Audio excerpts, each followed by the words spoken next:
Welcome to Absolutely Essendon, where we are previewing the round 4 match against GWS. The squad has been announced. We haven't beaten GWS in the last 4 occasions. I think the last time was that comeback at Marvel Stadium back in 2019. Was that when Cale Hooker, I think, marked and kicked that goal? Your memory's better than mine, I've got to say. I can't remember that. Yeah. Well, it may have been. And I know they've had the wood on us for the last 3 or 4 matches. Yeah, they have. I think a couple of those even winning by less than a goal. And so, we're going to talk through the selections.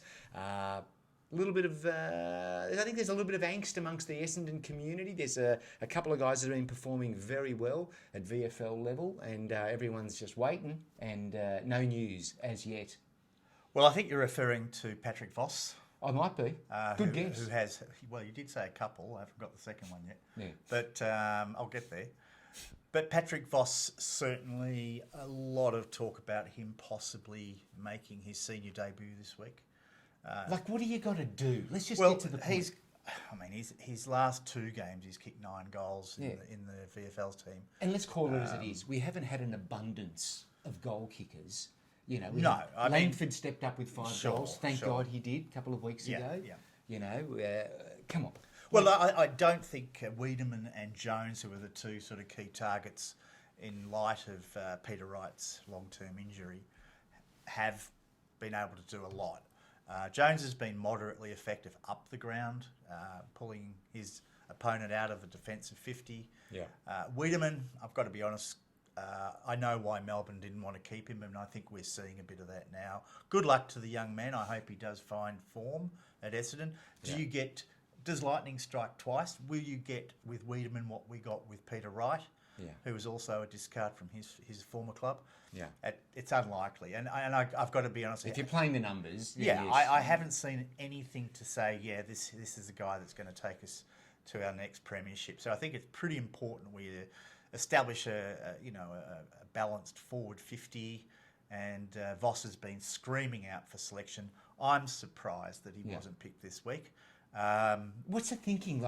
He needs more time. He needs to mature. I don't know. Well, I think they're giving that thinking to Harry Jones and saying he needs more time, he needs to mature, and he's going to be doing that in the senior squad. So, and I'm a big fan of Harry Jones. I do think he will come on. I love the man bun. Look, because he was too much hair flicking, and I think it's distracting. Yeah, well, when you're lining up for goal. There's a headband. You don't have to put it up in a bun, but anyway. But Harry Jones, he's an interesting study, if you like, because he really hasn't set the world on fire this year. But I think he's worth persisting with. So I don't know how that will play out over the weekend, of course, but we're going to go up against a GWS team that went very close to beating Carlton. They did. And you could argue probably should controversially. The dissent rule. Missed out, maybe. I don't know. Did it affect the game? Was it a 6-point game? Could that have been the difference? Possibly. Yeah. But they would certainly be somewhat invigorated by their performance against a potential top 4 side in Carlton. Yeah. And I'm sure they'll be coming down to Melbourne with a lot of confidence against an Essendon side that looked a little bit off, to be honest, against St Kilda last week. So. Yeah. We really need to bounce back if we're going to be a player. We do, because we were well and truly beaten, and let's face it, that comeback was a little bit tinny last week. It really didn't feel like it had any substance to it, and a couple of magical Caldwell moments, but still, it was never. It just didn't feel like that was really ever going anywhere. No. The Saints just clicked into another gear. And, you've got those GWS players that there's a couple of them, or one's left now, fortunately. Finlayson loved playing against the Dons. Could always put him down for 3 or 4 goals. Where's he now? Port Adelaide. Oh, really? Yeah. Toby Green loves. They flicked him? No, I think he's injured or something. Toby Green? No. Finlayson? No. Yeah, Finlayson. Yeah, he's gone. Yeah, but Toby Gray, no, he's still there. He loves playing against the Dons. Loves it. Everybody loves it. Great. Loves it. So I hope that there's a plan in place. I hope that people have been taking notes. Well, you would think. My guess would be Jake Kelly will probably go to Toby Green. Yeah. He was very good last week, but on the other hand, last week against St Kilda, we let in a lot of goals with their small forwards. So I think Zerk Thatcher will be back in the side. Oh, thank God. No Zerk, thank God. no Essendon. And I've got to say, I want to take back all the negative thoughts I had when he was brought into the senior side. I just thought, how is this guy, how is he going to make it? Like how? And now I'm humble pie, bring it out. Yeah. How valuable is he now? He saves at least 3-4 goals a match. He's been fantastic. I think I heard someone on 3AW saying that he was perhaps the most improved footballer in the competition. So he's become integral to our defence. And we have a small defence, Laverde, Ridley, none of these guys are really suited to taking on power forwards.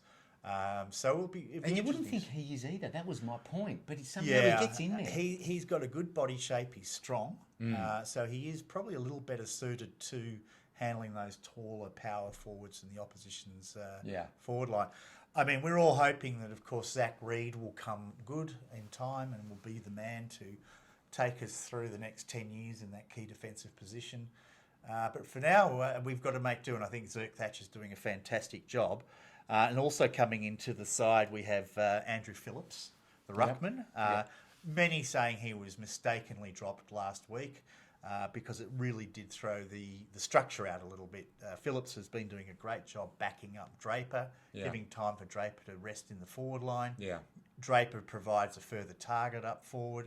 So having him and then Wiedemann playing permanently forward rather than assisting Draper in the ruck, I think will make a lot of difference to the dynamic of the squad.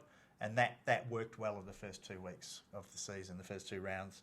And then finally, Will Snelling comes in. So it's an extended bench at the moment. We don't know who's going out. Dyson Heppel's retained his place on the extended bench. And Brad Scott's come out today supporting him and saying that he has a role to play. So on the basis of that, you would assume Heppel will probably be in the starting 22 or at least a substitute for the game against the Giants. I would say that's a safe assumption. So let's hope for an improved performance compared to last week. But I got to say, like in total, in quantum, that Essendon this year thus far seem like they're just harder to play against compared to last year, where games would get ripped apart. So I'm grateful for that. Thank you, Brad Scott. Yeah, look, I think there's still a lot of work to be done, but that's a fair observation. Defensively, you can see they're trying to build a stronger sort of defensive formation across the ground. Last week was the first time there was a little bit of that. There was just echoes of last year, a little bit of chipping around the back line. I'm like, oh no. Or the long bomb into the forward line and having it spat out just as quickly. Yeah. There was a bit of that. Last St Kilda's intercept marking. I think Wilkie alone took 8 intercept marks for St Kilda. Huge. So, we've got to be smarter than that, particularly when we've got a bit of a makeshift forward line, to be just banging it in long, hoping, honestly, Wiedemann's got concrete hands, so he's not marking anything. But for the rest of them at least, lower the eyes and look for that leading forward and open the forward line up a little, and we'll be fine. We'll be fine. All right, let's hope for the best. What's your tip? All right, don't think about it. No. I think by 11 points. The Dons by 11 points. 11 points for the Dons. I'm going to go Essendon by 56 points. Oh, you kept that up your sleeve, didn't you? After all of that, I think we're going to give them a football lesson on the weekend. I think you're dreaming a little. But anyway. Anyway, thanks for watching. Stay tuned for new videos coming almost every day. With news and views. Well, what does that call it? That's like every 3 days. Yeah. That's almost every day. I don't know if it'll be daily. Don't count on daily. But maybe. Still, again, feel free to comment. Love to know your thoughts before the big game. And we'll see you soon.